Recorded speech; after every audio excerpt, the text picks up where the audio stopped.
Les déclarations du chef de la diplomatie marocaine hier en font froid dans le dos.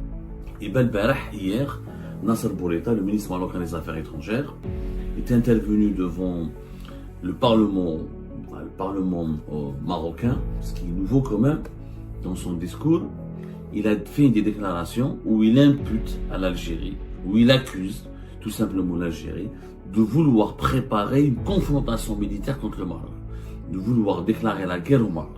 C'est le ministre des Affaires étrangères marocain, c'est le chef de la diplomatie marocaine, donc c'est la voix officielle de l'État marocain.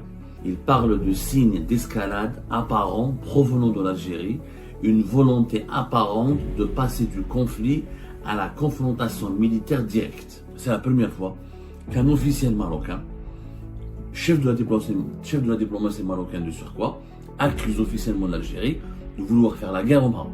Bien sûr, cette accusation marocaine s'appuie sur, elle intervient 9 jours après le fameux défilé militaire du 1er novembre 2024.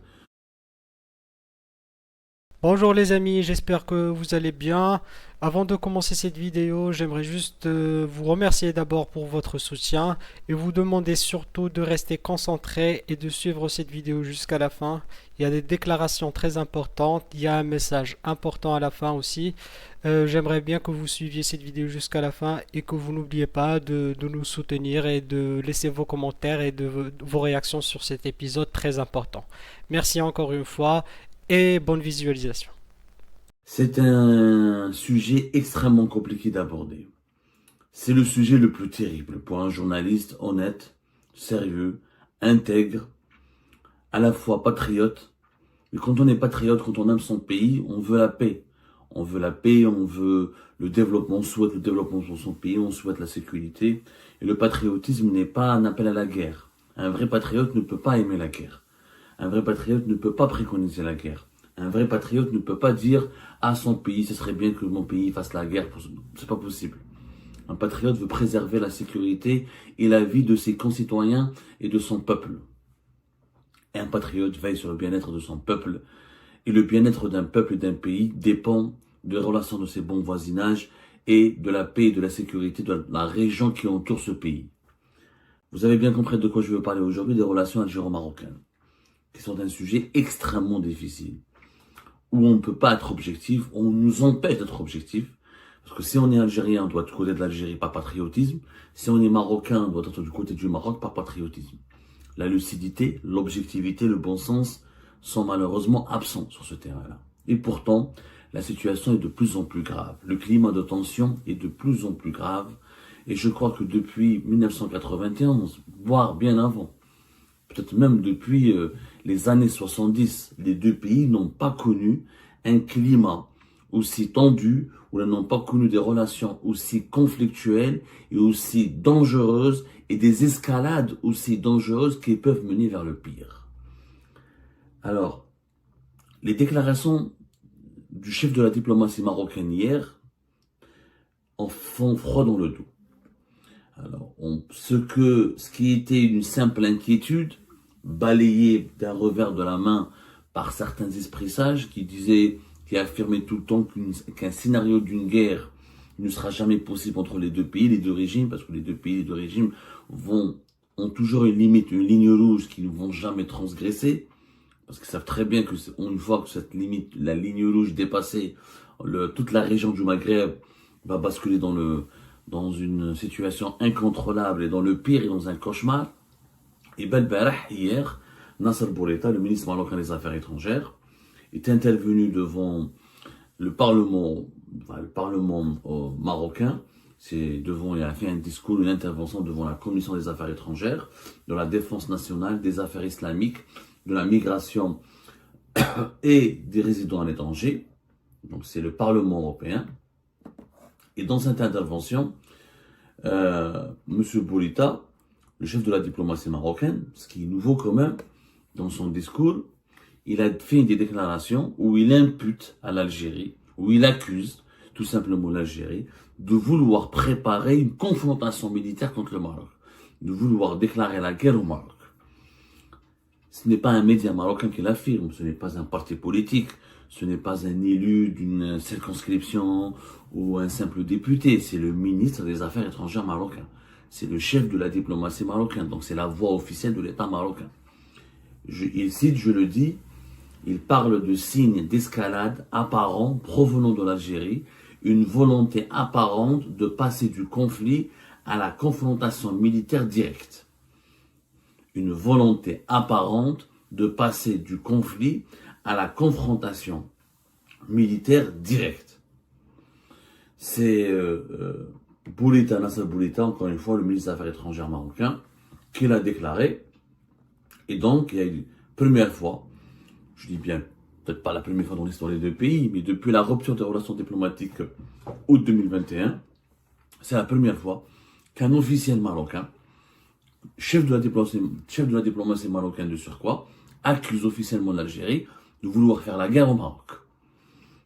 Jusque-là, les autorités marocaines avaient adopté un temps d'apaisement, une politique de main tendue, une politique de... On ignore les provocations de l'Algérie, on ignore les accusations de l'Algérie, on ignore les menaces de l'Algérie. Nous sommes dans une posture de paix, de relations de bon voisinage. Nous voulons l'ouverture des frontières, nous voulons plus de coopération, et on n'a rien à reprocher aux Algériens et à l'Algérie, aux autorités algériennes, et on ne veut pas pratiquer une politique agressive contre l'Algérie. C'est la première fois que nous avons un officiel marocain qui accuse ouvertement l'Algérie de vouloir faire la guerre au Maroc. Bien sûr, cette accusation marocaine s'appuie sur, elle intervient 9 jours après le fameux défilé militaire du 1er novembre 2024, où effectivement le régime algérien, et on l'a dit, il faut pas être totalement objectif, le régime algérien ne cesse de montrer ses muscles. Depuis 2021, depuis la rupture des relations diplomatiques, depuis la fermeture du ciel aux avions, à tous les appareils décollant depuis le Maroc, la fermeture du ciel algérien pour les avions marocains en septembre 2021, l'instauration des visas obligatoire pour l'entrée sur le territoire algérien, un visa obligatoire pour les ressortissants marocains qui veulent rentrer sur le territoire algérien, ça c'était en 2024. Donc il y a une série de décisions effectivement assez dures, assez brutales et qui visent directement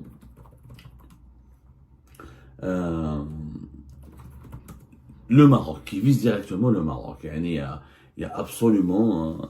Donc l'instauration des visas, je rappelle, c'était en septembre 2024, fin septembre 2024, l'obligation d'obtention du visa d'entrée au territoire algérien pour tous les ressortissants marocains. Donc il y a eu donc une série de décisions, plus les exercices militaires qui étaient organisés régulièrement entre 2021 et 2024 par l'armée algérienne à côté des frontières marocaines, plus le discours martial, très martial des dirigeants algériens, notamment de Saïd Chengheri Haïdar, le Majid Tebboune, chef d'état-major de l'armée et président algérien, plus le discours de la presse algérienne, la presse algérienne, qui a la télévision algérienne, le NTV, puis il y a eu Algérie 24 News, la chaîne d'information internationale en continu de l'État algérien. Il y a effectivement une obsession marocaine en Algérie. On ne peut pas le nier. Il y a des attaques permanentes contre le Maroc, et on accuse en permanence le Maroc, et le Maroc est désigné comme l'ennemi absolu en ce moment par le régime algérien. Je crois que ce qui a poussé jusque-là, malgré tout ce discours, malgré tous ces agissements, malgré toutes les décisions unilatérales, hostiles au Maroc et aux autorités marocaines et aux ressortissants marocains, parce que le visa imposé depuis le 26 septembre 2024 aux ressortissants marocains, ça vise pas que les dirigeants marocains, ça vise tout le peuple algérien. Les autorités marocaines, jusque-là, elles étaient mesurées, modérées dans leur réaction. Il y a eu des envolées très critiques contre l'Algérie dans la presse marocaine, dans certains partis politiques, mais les officiels, au niveau des officiels et au niveau des représentants de l'État marocain, il y avait toujours des réactions modérées. Là, il faut l'avouer, et je l'ai prévu, je m'attendais à cela, le défilé militaire extrêmement impressionnant de l'Algérie du 1er novembre 2024 a changé la donne. On a vu l'armée algérienne exposer des armes balistiques, sortir les sous-marins, les armements les plus sophistiqués, les troupes spéciales. On a vu des messages directs envoyés par le régime algérien au Maroc. Le Maroc s'est senti directement visé, le message lui a été directement envoyé. Le défilé du 1er novembre était un message d'avertissement de l'Algérie au Maroc pour dire on est prêt à faire la guerre, on a les armes nécessaires, on a une supériorité militaire. Le message du régime algérien, c'est quoi? C'est que j'ai des missiles balistiques, je peux atteindre n'importe quelle ville marocaine, je peux détruire n'importe quelle infrastructure militaire marocaine, nous sommes prêts, nous sommes mobilisés, on est sur le qui-vive et on a une supériorité militaire grâce à notre marine, grâce à nos sous-marins, au nombre de nos avions. Il faut dire que le Maroc n'a pas les sous-marins que l'Algérie possède, n'a pas la marine, les forces navales que l'Algérie possède, et en termes même d'aviation, il y a un certain déséquilibre. L'Algérie, sur le plan logistique, sur le plan militaire, affirme ou se targue d'avoir une certaine supériorité logistique et militaire sur le Maroc. Le défilé du 1er novembre était directement en retard. Il était extrêmement agressif. Ce n'était pas une simple commémoration du 1er novembre. Ce n'était pas une simple commémoration d'une fête nationale. Il y avait des messages politiques qui n'étaient même pas codés. C'était pour dire, nous sommes prêts à faire la guerre, on est prêts à se défendre, on est prêts à attaquer, pas à se défendre. Parce que les missiles balistiques, les sous-marins, tout ça, c'est aussi des capacités offensives. C'est que le défilé du 1er novembre, n'importe quel expert militaire qui a vu tous les armes pendant 2 heures et demie qui ont défilé dans les rues d'Alger, ce ne sont pas des armes qui servent uniquement à se défendre. Ce sont aussi et surtout des armes qui servent à attaquer. Donc, les autorités marocaines ont été prises, je dirais pas de panique, mais elles ont été bousculées. Elles ont été bousculées, et là, c'est une première réaction du Maroc qui dit que voilà, il faut le dire, nous savons que l'Algérie veut nous faire la guerre, et on doit se préparer et vivre en fonction de ce scénario. Donc le scénario d'une guerre entre les deux pays, aujourd'hui, n'est plus une hypothèse, ce qui était une hypothèse depuis les années 70, parce que mis à part il y a eu 3 confrontations directes entre le Maroc et l'Algérie, 3 confrontations militaires. La guerre des Sables, 63, 62, 63 plus exactement, 63, 64. Amgala 1, 75, Amgala 1 et Amgala 2, 76, 75, 76. Voilà, pour être les plus précis. Pour être un peu, sans être trop très précis dans les détails. Adoum, c'était les seules confrontations directes. Et puis, c'était plus des escarmouches. C'était pas vraiment des guerres. La guerre des Sables, ça a duré quelques semaines, après quelques mois, et après il y avait une intervention, une médiation internationale, et l'Algérie était fraîchement indépendante, n'avait peut-être pas les moyens de se défendre, etc. Donc, ça a duré quelques semaines, et voilà. Il n'y a pas eu c'était pas une guerre énorme. On sait d'ailleurs, les pertes se mesurent à quelques centaines de morts, même pas 1000 morts. C'est vraiment des petits affrontements qui n'avaient pas une grande ampleur, pour être tout à fait sincère. Maintenant, Amgala Kif, c'était des petites batailles. Une petite bataille, mais vraiment une petite bataille, c'est pas quelque chose d'extraordinaire. Voilà, il y a eu 2 batailles, 76 et 60, la même chose, 76. En 76, il y a eu quelques affrontements. On parle aussi d'une centaine de morts et quelques prisonniers. Mais voilà, il n'y a jamais eu entre les deux pays une guerre conventionnelle qui les a opposés directement et qui a pu, parce qu'une guerre conventionnelle entre les deux pays, ça aurait pu faire des milliers de morts, des très milliers de morts. Alhamdulillah, pour le moment, ce sont les 3 confrontations. Là, on est depuis Amgala, depuis février, voilà, depuis 76, et Amgala 1 et Amgala 2. Dans Amgala 1, les Marocains revendiquent une victoire, Amgala 2, l'Algérie revendique une autre victoire, mais c'était le statu quo. L'hypothèse d'une guerre entre les deux pays, c'était qu'une hypothèse, qu'une menace. Il y avait le Front Polisario qui était entre les deux pays. L'Algérie armée reconnaissait le Front Polisario, le Maroc luttait contre le Front Polisario. Les deux pays ne se sont pas confrontés.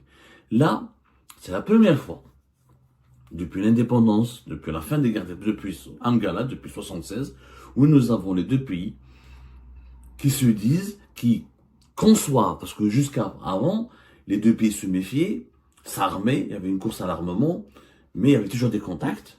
Il n'y avait pas de rupture de relations diplomatiques, notamment depuis l'arrivée de Bouteflika début des années 2000 jusqu'à 2019. Il y avait des rivalités, il y avait des provocations, il y avait des querelles, il y avait des conflits diplomatiques et politiques, mais aucun des deux régimes n'avait envisagé sérieusement l'option d'une guerre. Là, le Maroc et l'Algérie envisagent sérieusement l'option d'une guerre. Et ça, c'est le scénario que je craignais, que beaucoup de sages, beaucoup de sages en Algérie et au Maroc craignent. Et moi, je l'ai dit depuis 2022. Je dis que cette fois-ci, ça a changé. Que, auparavant, les problèmes algéro-marocains ne concernaient que les Algériens et les Marocains. Sur des divergences qui concernent le statut du Sahara occidental, le statut des Algériens et des propriétaires terriens algériens expulsés du Maroc, des Marocains expulsés d'Algérie, les tracés frontaliers, les échanges économiques, la lutte contre la contrebande et la gestion politique de certaines questions politiques relatives aux libertés publiques et individuelles et en relation avec les oppositions. C'était des différents algéro-marocains. Maintenant, ça a changé parce que il y a eu la reconnaissance ou la reconnaissance officielle de la marocanité du Sahara, la souveraineté du Maroc sur le Sahara occidental par les États-Unis d'Amérique, par aujourd'hui la France et l'Espagne, et surtout la normalisation avec Israël. Et ben voilà les amis, je vous remercie pour avoir suivi la vidéo jusqu'à la fin comme d'habitude et n'oubliez pas de nous laisser vos réactions et vos commentaires sur ce sujet assez important.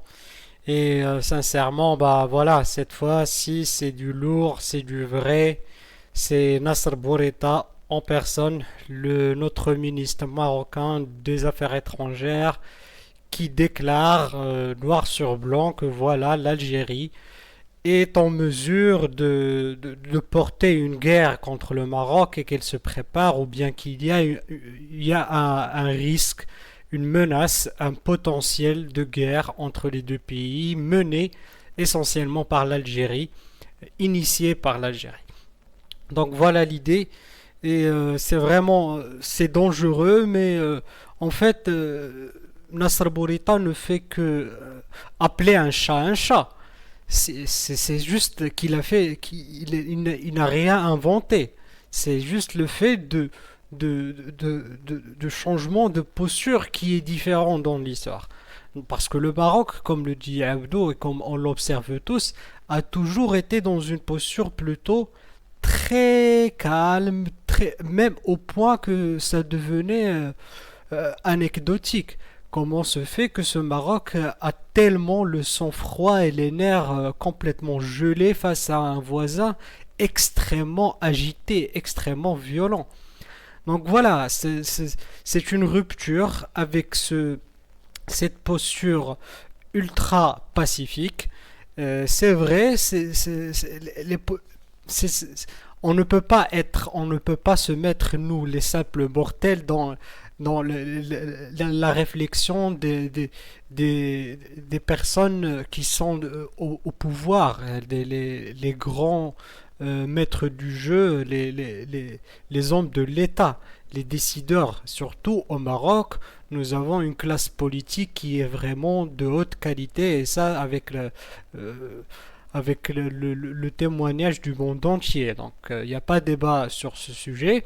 Donc ce changement de posture, il est révélateur que les donnes ont changé, que l'agressivité algérienne a dépassé un certain seuil. Et effectivement, les démonstrations militaires les plus récentes du 1er novembre ont été extrêmement agressives.